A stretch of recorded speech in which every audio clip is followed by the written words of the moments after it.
Namaste and welcome. The Parliament of the World Religions. Swami Vivekananda ji made a profound and well-received speech in the opening of this parliament in 1893. Today, I will be conversing with our guest speaker who attended the recent conference of this parliament. We will discuss her valuable insights, but we will be made aware of an ironic and concerning incident that also occurred. A warm welcome, Nivedita ji. Namaskar.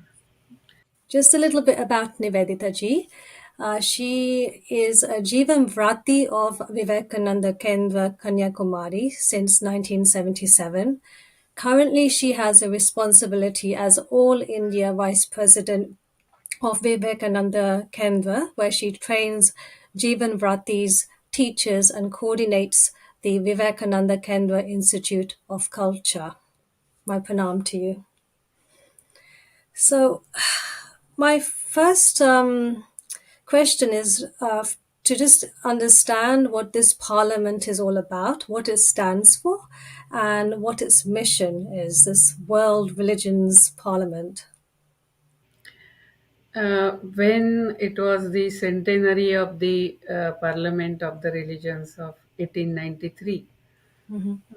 in which Swami Vivekananda spoke and make a great impact. Uh, so during that time, it was felt by some persons in Chicago that they should start this Parliament of the World Religions, and they formed a trust. I believe it was at the initiative of the Vedanta Society. And in that trust, persons from different faiths were there. And they started conducting this Parliament of the World Religions, I think once in 3 years or so. Okay. So they conduct in different cities. Now, because this time it was completion of 30 years, so they decided to have it at Chicago. And that's how it was at Chicago. Okay. What's its mission? What's its kind of goal? What's its one objective? Do you know? No, it was, as I understand, not that I am part of it. uh, so it is more for all the faiths to come together, to discuss, to express what they feel, to understand others, to have dialogue. It's only when we are ready to listen to each other, when there is a platform that everyone can tell what they feel, and in that spirit of dialogue only, slowly, the acceptance for peaceful coexistence and mutual respect can evolve. So, the basic idea was that at least once in 2 3 years, various faith traditions should come together, leaders should come together, and they should tell about any issue how, from their religious perspective, they look at it. And more we listen to others, we are open to others' perceptions, then our understanding and our acceptance also becomes deep as well as natural. So Yes. I think that is the purpose of Parliament of the World Religion when they started in 1993. Mm. So basically, just building interfaith harmony, I assume. Yeah. So you attended the conference in Chicago. It was about 2 weeks ago, right? So how was it? Like, did it achieve? Did you feel it achieved what it the objective is to? See, this is a very now complicated question personally for me, Yeah. because I was invited as one of its luminaries, Mm. featured luminary, Yeah. and I was to talk about from Hindu perspective. The topic this year was a call to conscience, defending freedom and human rights. So I was supposed to share from Hindu perspective. Uh, this is a very huge exercise. Means the really organizers need to be congratulated for that.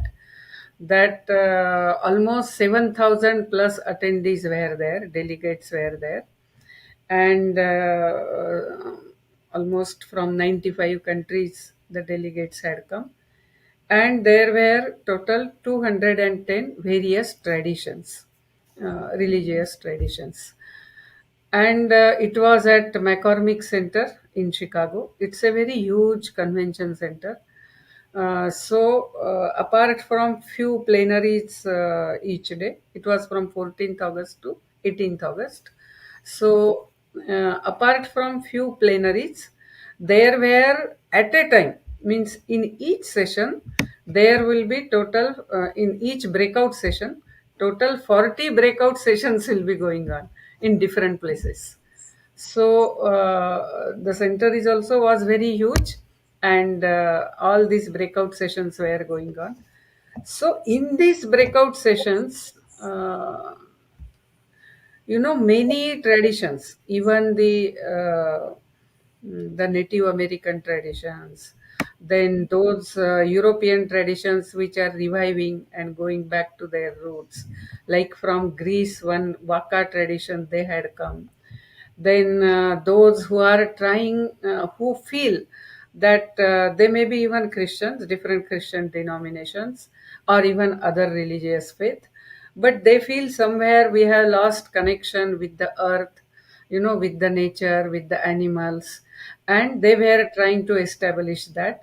So somewhere in all these breakout sessions, somewhere we could feel the striving of various faiths to express themselves, and also somewhere to grow to that spiritual dimension and to reach out to that, and not get straight jacketed in the religious theology. So that was one feeling that I got when I went to so many of breakout sessions. In plenary sessions, of course, there were supposed to be uh, the invited speakers who were to speak, even the luminaries and all that. Uh, but unfortunately, in plenary sessions, the organization of the organizers, somehow it went in such a way that most of the plenary sessions there were only empty chairs. People hardly came there. All were busy with their breakout sessions, or that being a huge center, people were going, visiting the booths or preparing for their breakout sessions or whatever. And the acoustics of the hall also was not good. So even if 100, 200 people will come and sit out of 7,000, even after some time they would also go away. So unfortunately, that was the situation of the plenary. Now coming to personally my experience, I mean this is about the whole of sessions that were going on. So I was getting continuously very warm and very welcoming communications from the organizers regarding my participation, then all the arrangements or whatever. Then I also, when as we neared the dates of Parliament of the World Religion, I also received an invitation saying that there will be one global faith uh, session and global ethics. And in that session, they have chosen only 25 speakers of all these 14 to 18 days, various speakers were there. Only 25 speakers to come on the stage one by one and join the Global Ethic Declaration. And you are one of them. Will you like? So I told, of course, I won't mind, because the values that they told were also, you know, what I stand for, what I have been working for. So there was no question of my saying no to it. I will just tell you what what those were there. Or Yeah. anyway, I can tell later. So. Commitment to a culture of non-violence and respect for life. Commitment to a culture of solidarity and a just economic order. Commitment to a culture of life and truthfulness. Commitment to a culture of equal rights and partnership between men and women. Commitment to a culture of sustainability and care for the earth. So I was asked whether I would like to, whether I accept to sign. I told yes, and everything was going on fine. Then when I was at Delhi airport to come to Chicago, I saw one article by one journalist. Whatever is his understanding or the job he is supposed to be doing, he had objected to my participation, saying she is Hindu nationalist. She shares dais with RSS leaders, and Vivekananda Kendra is also a wing of RSS. And she has got Padma Shri during the reign of Narendra Modi. And so all those points are there. And she is Islamophobic because she has retweeted certain tweets, and like that. I just saw his article. It was retweeted, that article, by one professor from Chicago. So when I reached Chicago, I got a phone call from one of the trustees, and he told, "Do you know that there is some person, some are objecting to your participation?" So I asked, "What is the objection?" Then the first point from the organizers that was told to me was that you have shared dais with Ajit Doval. Ajit Doval is National Security Advisor of Government of India. Then I told, what is wrong in that? Actually, for me, that is a matter of pride. Uh, then he said, yeah, yeah, I also told the other trustees same thing. Then, so that is what was the first thing. And that trustee said, I had told very strongly, and none of us are thinking of dropping you. This is what I was told on the phone. Then I got another mail saying that one of the organizers, that see, we it was inappropriate for me to have asked you to sign that Global Ethic Declaration. Then I told, it's fine. My commitment to these ethics is not because I signed that or not. I have been working for that, and I will continue to work. So this is how I replied. She said, yeah, I know why some people are doing like that. I don't know why they are doing. Who are they? That is again one of the organizers. She sent email to me. Then nothing was told to me on 13th. So 12th, 13th went on well. On 14th, in the afternoon, after the inaugural, everything was over, I saw one of the trustees standing there. I knew him earlier. So I just went to say hello to him. And when I went, he said, do you know, we are dropping you from the speech. Then I told, I don't know, and I would better like to have official communication. Then he said, you wait, I will call another trustee. So another trustee came, and he told me that, see, because of your retweets. Then I told him, look here, I work in interior areas of different districts, whole of India. And Muslim society is also our people.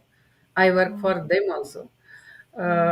You tell me any just one tweet or retweet in which I am against the Muslims as such.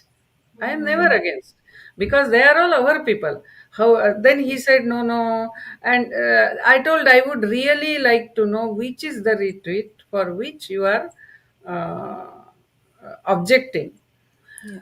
Then he said, I will let you know. But even today, they have not told me. Organizers have not informed me. I told, I want in writing why you are canceling my speech. He said, I will send. But he did not send. I have not yet received any written communication. Then when we were talking, there was one panel. It was saying that in India this has happened, one community's places were burnt and something like that. So I asked him, how does this panel can go here? You are so sensitive about my one retweet. I don't know which retweet is that, or whatever retweets. Then he said, no, that is not religious, it is political. Okay. So, in Parliament of the World Religions, what politics was doing? I couldn't understand. Mm. So, this was a very surprising thing there. Uh, but as I told you, that apart from this, means what I saw, I will just tell you two things. Either the trustees of the Parliament of the World Religion lacked courage of conviction. See, when they invited someone as a luminary to speak in plenary session, and they had chosen out of some 450 odd speakers to sign, means only 25 were chosen to sign the Global Ethic Declaration. So, if they were so sensitive, they should have done some AI research, or they could have just gone through my social media if they were so sensitive. And if they were not, means either they lack professionalism to test the background of the speakers whom they are inviting, or they lack guts or the courage of conviction. Just because one person he objects, one journalist, and I have got nothing against the journalist, because each journalist have their own job to do and they do it with their own understanding. So my point is only with the organizers of the Parliament of the World Religion. So they lacked either professionalism or they lacked courage of conviction. And that is how then I also asked that trustee, that I know there are some persons participating here who are haters against certain communities. So how are you inviting them? Then he said, see, nobody has objected. It means what? So if this is their stand, so let each one go on objecting to other, there will be no Parliament of the World Religion. So this is what I was surprised.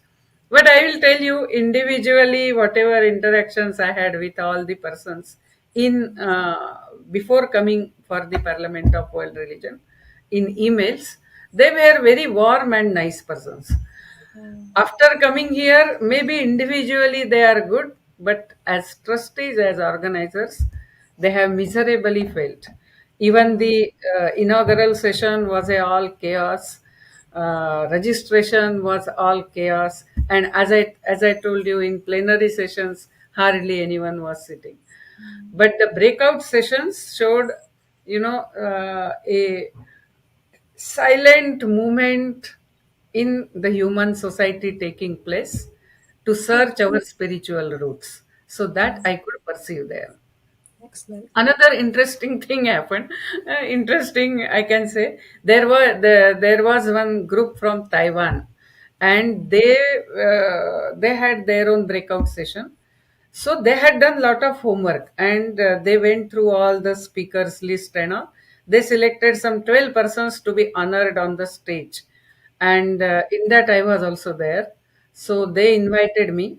I didn't know first. They told, you come for our breakout session and all. I went, and they called me to the stage along with others. In that, one trustee was also there, one or two, and we all were honored together. So we all had to speak one word about how we can have. So the topic is call to conscience, defending freedom and human rights. But if deep down, I wrote to the one of the organizers that if you look deep down and ask your conscience, you know what you have done is wrong. It's not right. And that too, you have chosen to hit a woman, and you are talking about equality of men and women. You are talking of dialogue and mutual respect, and you are not even ready to listen, and you are not even so somewhere. maybe you are crumbling under some pressure. I don't know what is the pressure. May I ask Nivedita ji, if you were part of this organizing committee and you had to be part of this decision, how would you have dealt with it from a perspective of, okay, there's an objection? Would you, how do you think, what would be the improvements you would kind of suggest to the board, to the trustees? See, as I told you, if I am very sensitive enough for Mm, anybody's objection, then mm, I would have kept one good team to go through all the social media of each the speaker you are inviting. That is first mm, thing. I don't know whether they did and they didn't find anything wrong, only because because I believe they must not have just called someone. They must have gone mm, through something. And mm. nowadays it is so easy to find out about anyone. So Yes. they must have done that. Mm, But maybe there were some pressures. And mm, and of course, as you ask, if I am the one of the organizers, at the most, if there is lot of pressure, I would have called that speaker and told that these are the concerns. So we mm, want you when you speak to keep that in mind and speak. At the mm. most. Yes. Yeah. But Makes any sense. speaker understands that. Yeah. See, you Mm, retweet something is different. I mm, told the trustee also who was talking to me, I told there are so many of my lectures online. You listen to those lectures. You know, we, as Swami Vivekananda had said, we stand for the good of the whole humanity. We are not against any religion. We are not against Allah, not against Jesus Christ, not against any God. Or we are not against our people, whether they are Hindus, Muslims, Christians, or any religion. You know what Swami Vivekananda had objected, and even we also object, is the exclusive approach to religion. That my God alone is truth, your God is Satan, or your God is devil, or your religion is false. Okay, you if you want, you can say that also, that my religion, my God alone is true. But you cannot say how others should live. Means that freedom has to be there. Everyone absolutely. must have his own space. And as Swami Vivekananda had told, every Hindu should be a better Hindu. Every Muslim should be a better Muslim. Every Christian should be a better Christian. Now in Vivekananda Kendra, we have our some karyakartas, Thanik karyakartas, local karyakartas, who are Muslims, Christians, means we don't go in search because he should there should be some Muslim, some Christian, but those who understand this, that yes, the whole existence is interconnected, interrelated, interdependent. You know, it's oneness of existence, and therefore there is no other is only the expression of the self. So, as in body, there is only one prana and many organs. So, a pain in a leg, it's a pain for the whole body. It's not only the pain of problem of the leg. So, same way, all the different communities are part of us. They are not different from us, and we have to work for the good of all. But if there is someone who says you have no right to exist, then of course we have to resist that exclusive ideology. Those of our karyakartas who follow other faith than Hindu, they understand they are part of us. They are our Samskar Varga Pramukh, they are our Vibhag Pramukh, they are our Nagar Pramukh in different parts of the country. But unfortunately, you know, this understanding that we really can coexist only if we give up our exclusive approach. This understanding, once it comes, I don't think there will be objection to each other. Do you think that is the threat? Because, you know, you hear like your situation, but other situations where even this word, you know, right winged Hindu comes into place, or Hindutva. You know, I've heard of other people being rejected or cancelled, just like you were. Um, and, you know, I just don't understand. Is it the fact that they don't really want, they understand the meaning of Hindutva or right wing, but they just aren't willing to accept it? Or is it the fact that they just don't understand it and they've made up something similar. I don't know. They've made up some idea of what it is in their minds. They think it's an attacking force rather than just a sense of, defense in some ways and protection. So, what do you think is going on in these? A lot of people keep throwing this, "Oh, you're Hindutva," you're right winged. So, what do you think is going on in their minds? I think, as you rightly said, they don't understand Hindutva. Hmm. And somewhere they do not want a Hindu to stand for the interest of the Hindu. See, when I Hmm. say I stand for the interest of the Hindu, it doesn't mean I am against my Muslim or Christian communities. Yeah. It doesn't mean that. Hmm. Uh, Actually, the diversity of India is because each community tries to take care of itself and Hmm. allows other communities to have their own space. Hmm. So that's all it has to be. So Hmm. we are not against. So Hindutva is Hinduness. So and if we see really a person becomes more and more Hindu, actually he becomes more and more universal, Yes, because exactly. Hindu is not a religion. It Hmm. is a way of life based on oneness of existence. And Hmm. therefore, Hindu cannot reject anything because it's all oneness. It's all, the whole universe is interconnected, interrelated, interdependent. So, my own expanding form is my family. My still expanded form is my community.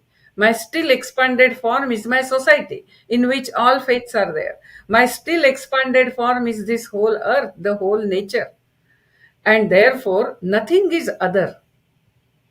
So, this understanding, because it is not there, or maybe there are some political calculations, so they choose to oppose Hindutva. For example, in this, there was one breakout session. Very interesting topic. I don't know why. The one breakout session was restraining Hindu nationalism and American nationalism. Hmm. I don't know. In the Parliament of World Religion, why this topic was required. Yeah. Uh, so It, again, the Hindu nationalism is not against any nation. I do hmm. not know for other nations, but for India, it is very clear. Whenever India was at the top, it was shining. It was, means, in the whole history. India has never gone and destroyed others, or told anyone your God is false, or told anyone your way of life is wrong, or had tried to occupy the land of others. Never. Hmm. So, Hindu and nation, state nation concept is very recent. Maybe 300, 400 years started from Europe. But India's concept of nation is a cultural nation. And the Rashtra, the word for nation, is mentioned since the Vedas. So, Hindu nation is not against humanity.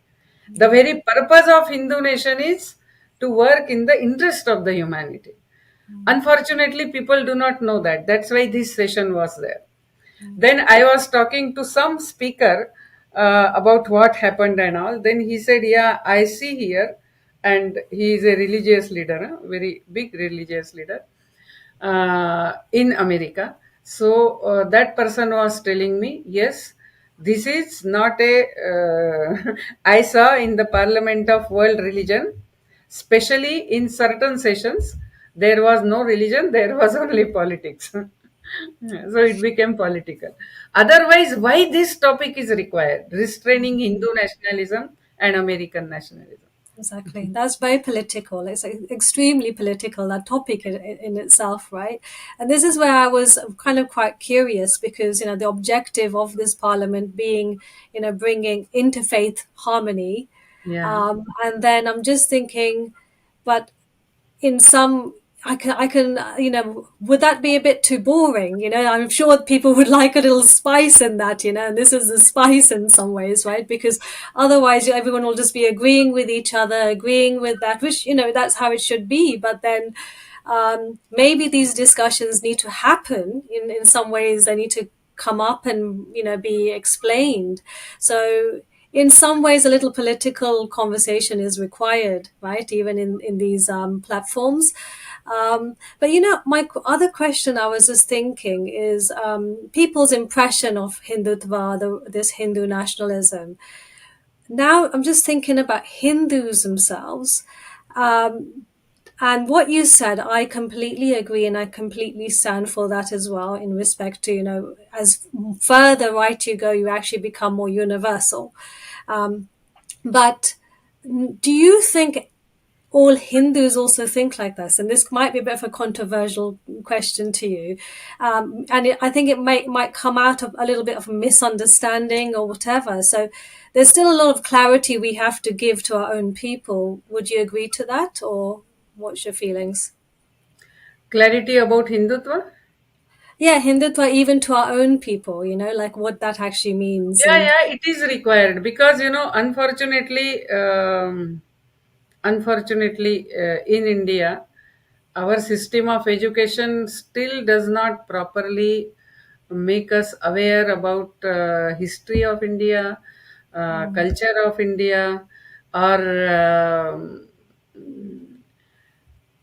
because we say it is secular, so there is no proper education about Hindu dharma, means that's not a part of the school education. And Hindu society is not a monotheist society where there is centralized authority and which will educate the Hindus. It's a diverse society having various faiths, traditions, gods and goddesses. Even a person can say, I don't believe in God, and still he can be Hindu. A person can say, I pray to Jesus also and I pray to Krishna also. He can still be Hindu. No, a priest in Krishna temple will tell him, no, no, you should not worship, you should not pray to Jesus because you are praying to Krishna. So it's not like that. It's too open. And so why it is so? What are those principles which makes us accept all this? And why Hinduism or Hindu dharma is not a monotheistic religion, and therefore it cannot be compared with that. All this clarity does not come in education system, and there is no well organized system within the Hindu society to educate the Hindus. So in general, Hindus who get educated from the school colleges, they are confused about their own roots unless the family has properly inculcated those values. So, in a way, that problem is there in India. And yes, even Hindus have to understand what is Hindutva. yeah, So, that situation is there. Uh, it is but confusing, and of and we course, can understand that not by abusing whom we consider as representatives of Hindutva. We should go and more have dialogue with them. The yes, more we understand, more we dialogue with them, more we all will understand. But we refuse to have dialogue. We refuse to even listen to them, and even when they are invited, we refuse even to allow them to speak. Then how you are going to understand what is it? indeed. I think Mm. people get fixated over their opinions and then they're not even willing to listen, right? I think, yeah, in some ways the ego comes in the way. um, so, back to the this conference, and you were kind of cancelled. What would you say in respect to this? There were positives, I feel, also the fact that you didn't speak, right? So let's end on the positives of this conference, and what you felt you were able to share anyway, even though you weren't a plenary speaker. Yeah, as I told you that so many people coming from all over the world Yeah. participating, and really it was very nice. Means I interacted with some persons. I went for some sessions.